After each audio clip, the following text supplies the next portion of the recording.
बिस्मिल्लाहिर्रहमानिर्रहीम। प्यारे दोस्तों, अस्सलाम वालेकुम। नॉवल कालिज कलियां और भंवरे की अगली किस्त शुरू करते हैं। कायरीन, जैसा कि आप जानते हैं, ये नॉवल लाहौर के उस दौर का है जब पाकिस्तान में मोबाइल फ़ोन सर्विस मौजूद नहीं थी। कायरीन की सहूलत के लिए अब इस तहरीर को यूट्यूब पर भी पेश किया जाता है। उम्मीद है कमजोरियों के बावजूद आपको पसंद आएगा। इजाज ने बातों बातों में कहा कि वो उससे कुछ ज़रूरी बात करना चाहता है। फिर उसने कहा कि यार, मैं इलेक्शन जीतने के बाद पाबंद सा हो गया हूँ। मेरी पार्टी के जो लड़के हैं वो काफ़ी नाजायज़ काम कर रहे हैं। वो पहले भी करते थे, मगर इलेक्शन में हमारी पार्टी की जीत की वजह से ज़्यादा दलेरी से 2 नंबर काम करते हैं। मैं सोच रहा हूँ किसी तरह उनको रोका जाए। जुबानी कलामी तो कई दफ़ा मना कर चुका हूँ, मगर इससे उल्टा नुकसान ये हुआ कि पहले तो तमाम बातें मेरे इल्म में होती थी, अब वो लाइल्मी में काम कर रहे हैं, जो कि ज़्यादा खतरनाक है। तुम मुझे बताओ कि मुझे क्या करना चाहिए। हंजला ने उसकी बात पर तशवीश में मुब्तला होते हुए कहा, बताओ तो सही कि वो आजकल कौन से काम कर रहे हैं, ताकि देखा जाए कि किस हरबे से उनको रोका जाए। इजाज ने उसको तफसील बताना शुरू की। यार, पहले तो महीने में सिर्फ 1 मरतबा जाकर वैगनों से मंथली वसूली करते थे, मगर अब हर हफ्ते जा पहुंचते हैं। इसके अलावा आजकल जो बीए के इम्तिहानात हो रहे हैं, बल्कि आजकल ख़त्म हुए हैं, उनमें रोज़ाना तकरीबन 10,000 रुपये दोनों सेंटर से कमाते रहे। अभी परसों ही की बात है कि हमारे सुप्रीडेंट और डिप्टी सुप्रीडेंट को पकड़कर हॉस्टल में लाए और काफ़ी ज़दोकोब किया। आज आखिरी पेपर में एक मुखालिफ स्टूडेंट तंजीम का कोई लड़का किसी लड़के के साथ हमारे कॉलेज आया। उन्होंने उसे मार मार कर बेहोश कर दिया। मुझे पता चला तो उसको जाकर छुड़ाया। मेरा कहना उन्होंने बादल नखास्ता माना। ये बात तुम्हारे आने से ज़रा पहले की है। रोज़ाना उनका कोई ना कोई ड्रामा होता है। बदमाशियाँ ये कर रहे हैं, मगर बदनामी मेरी हो रही है, क्योंकि मैं यहाँ पर यूनियन का सदर हूँ। यहाँ पर कोई 2 नंबर फ़ायदा लेना नहीं है। खामखा उनके कहने पर इलेक्शन में इतना खर्चा कर दिया, और कोई बात नहीं। उनके रोज रोज के बखेड़े सुलझाते सुलझाते मेरी जाती जिंदगी बहुत डिस्टर्ब हो गई है। मेरे नाम पर लोग काफ़ी माली फ़ायदे लेने लगे हैं। अब बताओ इन हालात में क्या किया जाए। इजाज ने अपनी बात मुकम्मल की। हंजला सोचों में गुम था कि उसे अपने हॉस्टल और कॉलेज के मामलात का इल्म ही नहीं था। उसे सिर्फ अपनी ट्रेनिंग और निगत का ख्याल था। इजाज के मसले पर उसने ज़रा सोचते हुए राय दी, इजाज, तुम्हें चाहिए कि तमाम ओहदेदारों की मीटिंग बुलाकर उनसे कहो कि ये काम बंद होने चाहिए। तुम आखिर सदर हो और वैसे भी कोई तलंगे तो नहीं। बहरहाल तुम्हारी बात का एक वजन है। इजाज ने उसकी बात सुनी और सवालिया अंदाज में कहा, अगर वो ना माने तो या तो उनको यूनियन से अलहदा कर दो या खुद अलहदा हो जाओ। हंजला ने हल पेश किया। इजाज ने कहा, अलहदा हो जाना बेइज्जती है, लोग क्या समझेंगे, मुझसे कॉलेज की एक यूनियन ना संभाली गई। हंजला ने कहा, ठीक है, पहले उनको ठीक करने की कोशिश करो। अगर ठीक हो जाए तो मसला हल हो गया। अगर ना ठीक हुए तो फिर तुम खुद को अलहदा कर लो। कुछ लोग कहेंगे तो तुम कह सकते हो कि तुम एक गलत चीज को ठीक करने की कोशिश करते रहे, जब नहीं कर सके तो खुद अलहदा होकर अपना दामन बचा लिया, और अगर समझो तो पूरे कारकुनों की मीटिंग बुलाकर इस्तीफा दे देना और एक छोटी मोटी खबर भी लगवा देना। चलो, परेशानी की बात नहीं, अब इसी पर ही सोचते चले जाओ। उस रात उन्होंने खाना हॉस्टल में ना खाया, बल्कि एक अच्छा दिन गुजरने पर हंजला की तरफ से खाना दिया गया। रास्ते में और खाने के दौरान वो खूब गपशप में मसरूफ रहे। दिनों में थोड़े ही इतनी गहरी दोस्ती हो गई कि हॉस्टल और कॉलेज में इकट्ठे रहते। हंजला की अपनी मोटरसाइकिल मौजूद थी, मगर इजाज के इसरार पर वो अक्सर इसकी गाड़ी इस्तेमाल करता था। इजाज जब फ़ोन करता तो अपने वालिद साहब से हंजला का जिक्र ज़रूर करता। इसकी बहादुरी का किस्सा भी अपने वालिद साहब को सुना चुका था, मगर इस किस्से में 2 लड़कों के साथ घूमने वाली बात को और मारने वाली बात को और लड़कियों के साथ घूमने को काफ़ी कदर तब्दील कर दिया गया था। इजाज का वालिद भी गायबाना तौर पर हंजला से मुतासिर था। इस बात को चंद दिन गुजरे कि एक और मसला खड़ा हो गया। असद और हमाद एक मजहबी स्टूडेंट तंजीम के लड़के को पकड़ लाए। उन्होंने लड़के को नंगा करके खूब मारा। जब उस लड़के के कॉलेज में पता चला तो बेस के लगभग मुसल्ला लड़के उनके कॉलेज में जमा हो गए। उन्होंने इजाज को फ़ोन किया कि वो लड़के को छोड़ दें, वरना हर किस्म के हालात के लिए तैयार रहें। इजाज को इस बात का इल्म नहीं था। इजाज ने उनसे कहा कि इस किस्म की कोई बात अभी तक उसके इल्म में नहीं है। अगर कोई बात हुई तो वो कोशिश करेगा कि मसले को हल किया जाए, क्योंकि वो फितरतन लड़ाई झगड़े को पसंद नहीं करता। उसने करीबी दोस्त से राब्ता किया तो पता चला कि वाकई उस लड़के को पकड़कर तशद्दुद किया जा रहा है। इजाज ने वहीं जाकर असद, हमाद और दूसरे लड़कों को लान तान किया और कहा कि वो लड़के को छोड़ दें। यूनियन अहदेदारों के अलावा बाकी सरकर्दा लड़के जो मारपीट में अक्सर आगे होते थे वहीं पर मौजूद थे। उन्होंने अपने सदर इजाज का हुक्म बादल नौखास्ता माना और उस लड़के को वापस भेज दिया।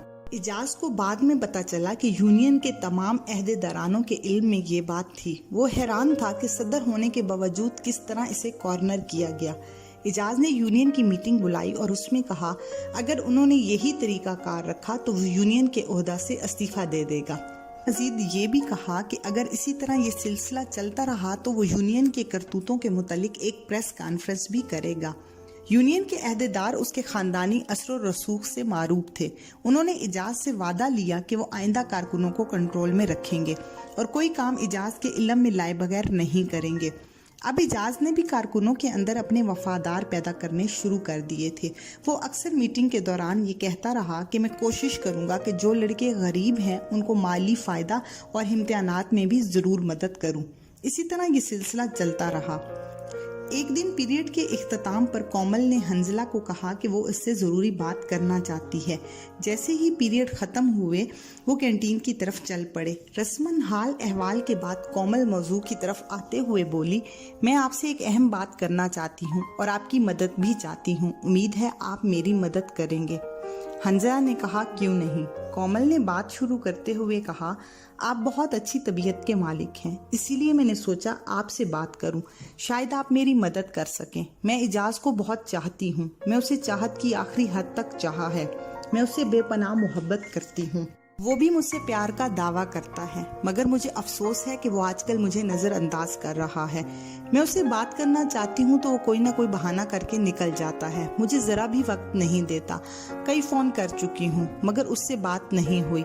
मैं बहुत ज़्यादा परेशान हूँ। आप प्लीज़ उसको समझाएं कि मैंने सिर्फ उससे मोहब्बत की है। औरत सिर्फ एक शख्स से मोहब्बत करती है और वो इस बात से नाराज़ भी होगा कि मैंने आपसे बात की। आप उसको समझाइएगा ज़रूर। हंजला उसकी बातें सुनता रहा। उसने भी महसूस किया कि काफ़ी दिन से इजाज ने अपनी ज़ुबान से कोमल का जिक्र नहीं किया। उसे भी अंदाज़ा हो रहा था कि वो कोमल को किसी हद तक नज़रअंदाज कर रहा है, मगर उसे यकीन ना था। फिर भी वो कोमल को तसल्ली देते हुए बोला, इजाज ने ऐसी कोई बात नहीं की जिससे मुझे अंदाज़ा हो कि वो तुम्हारी तरफ से गाफिल है। वो ज़रा अपनी सदारत और यूनियन में मसरूफ़ हो गया है। अक्सर तुम्हारा जिक्र उसकी ज़ुबान से सुना है। तुम्हें कोई गलत फहमी हुई होगी। कोमल ने उसकी बात सुनकर अफसुर्दगी से कहा, आपके इल्म में बात हो या शायद ना हो, वो बाकायदा मुझे मिलने से कतराता है। मुझे अब यकीन है कि मैंने 2 दिन पहले नबीला और इजाज को कॉलेज टाइम के बाद इकट्ठे जाते हुए देखा। अब वो नबीला में दिलचस्पी ले रहा है। मैं तो उस दिन से सो भी नहीं सकी। मेरा तो रो रो कर बुरा हाल हो गया है। बात यहाँ तक पहुँची हुई है और आप कह रहे हैं मुझे गलत फहमी हुई है। आप प्लीज़ उसको समझाएं। नबीला ठीक लड़की नहीं है। मैंने तो कोई ऐसी बात नहीं की जिससे वो नाराज़ हो जाए। मैं तो उसकी हर बात मानती हूँ, मजबूरी से नहीं बल्कि खुशी से। ये बातें करते हुए कोमल रूहानसी सी हो गई। हंजला ने उससे वादा किया कि वो इजाज से ज़रूर बात करेगा। इसके बाद वो दोनों कैंटीन से उठ गए। हॉस्टल आ गया और कोमल घर चली गई। हंजला कमरे में पहुंचा तो इजाज पहले से मौजूद था। इजाज ने उसे लेट आने की वजह पूछी तो उसने साफ कहा कि वो कैंटीन पर कोमल के साथ बैठ गया और उससे होने वाली तमाम बातें भी तफसील से सुना दी। इजाज ने जोरदार कहका लगाया और कहा, यार हंजला, तुम तो ऐसे परेशान हो गए हो जैसे तुम उसके लिए बहुत ज्यादा अफसुर्दा हो। वो तो ऐसे ही बेवकूफ है। मैं क्या उसका पाबंद हूँ कि मेरा दिल जब चाहेगा, मेरा जिसके साथ दिल चाहेगा, जब चाहेगा, जहाँ चाहेगा मैं घूमूंगा। वो कौन होती है मुझ पर पाबंदी लगाने वाली। इजाज अभी तक हंसी मजाक में गुफ्तगू कर रहा था जबकि हंजला संजीदा था। इजाज ने हंसते हुए कहा, अगर मोहब्बत करती है तो करती रहे, मैंने उसे मना थोड़ी किया है। और जहाँ तक पाबंद करने का मतलब है तो वो कोई मेरी मनकूहा है कि वो मुझे पाबंद नहीं कर सकती। कोमल क्या चीज़ है। और हाँ, मेरे पास जब वक्त होगा मैं उसे मिलूंगा, जब नहीं होगा तो नहीं मिलूंगा। और जब मेरा मूड किसी और से मिलने के लिए होगा किसी और से मिलूंगा। तुम छोड़ो उसकी बातें। हाँ, अगर तुमसे पूछे तो साफ साफ बता देना यही बातें जो मैंने अभी की हैं, और छोड़ो इन बातों को और इस मौजू को भी छोड़ दो। حنزلہ اس کی باتیں سن کر چپ ہو گیا۔ وہ پریشان اور حیران تھا کہ اعجاز نے اتنے سرد لہجے میں کومل کا ذکر کیا ہے جس کی باتیں وہ سارا دن کرتا تھا۔ وہ اعجاز کو بدقسمت سمجھ رہا تھا کہ اتنی محبت اور جان نچھاور کرنے والی لڑکی کو چھوڑ رہا ہے۔ بہرحال یہ ان دونوں کا مسئلہ تھا۔ حنزلہ خواہ ان کے مسئلے میں نہیں پڑنا چاہتا تھا۔ وہ دن اسی طرح گزر گیا۔ اعجاز اور حنزلہ رات کو دیر تک یونین کے مسئلے پر باتیں کرتے رہے۔ اگلے دن پیریڈ میں کومل حنزلہ کو لے کر لان کی طرف چل پڑی جو ذرا ایک طرف تھا۔ اس نے اعجاز سے بات کرنے کے متعلق سوال کیا۔ وہ اتنا سپاٹ جواب کومل کو دے کر افسردہ نہیں کرنا چاہتا تھا مگر وہ اس سے حقیقت بھی نہیں چھپا سکتا تھا۔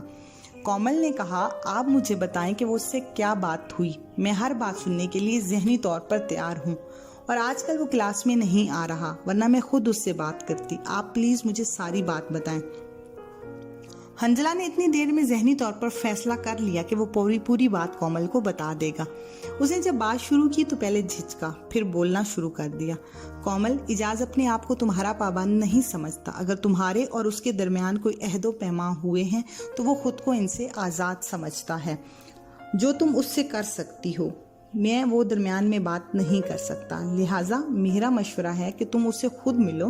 میں کسی طریقے سے تمہاری اسے تفصیلی ملاقات کروا دوں گا۔ یہ بات کر کے حنزلہ چپ ہو گیا اور کومل کے چہرے کے تاثرات پڑنے لگ گیا۔ کومل بہت افسردہ ہو گئی اور اس کی آنکھوں میں آنسو تیرنے لگے۔ وہ آنکھیں کھولے فضا میں دیکھتی رہی۔ حنزلہ اس کے غمزدہ چہرے کو دیکھ کر ایک کرب میں مبتلا ہو گیا۔ اسے سمجھ نہیں آ رہی تھی کہ کومل کو کس طرح دلاسا دے۔ آخر کو کومل نے سکوت توڑا اور بولی، وہ مجھے ضرور ملے گا۔ اگر نہیں ملے گا تو میں اس سے ملنے ہاسٹل چلی جاؤں گی اور اس سے پوچھوں گی کہ اس نے مجھے کیوں چھوڑا۔ میں نے کوئی ایسی بات نہیں کی۔ اگر مجھ سے کوئی لغزش ہوئی ہے تو وہ مجھے بتائے۔ یہ باتیں کرتے ہوئے اس کی آنکھوں سے آنسوؤں کی ایک لڑی جاری ہو گئی۔ جی تو دوستو، آج کی قسط یہیں تک تھی۔ امید ہے آپ کو اگلی قسط کا بے چینی سے انتظار رہے گا۔ بقیہ ناول آپ اگلی قسط میں پڑھ اور سن سکتے ہیں۔ اجازت دیجیے، اللہ حافظ۔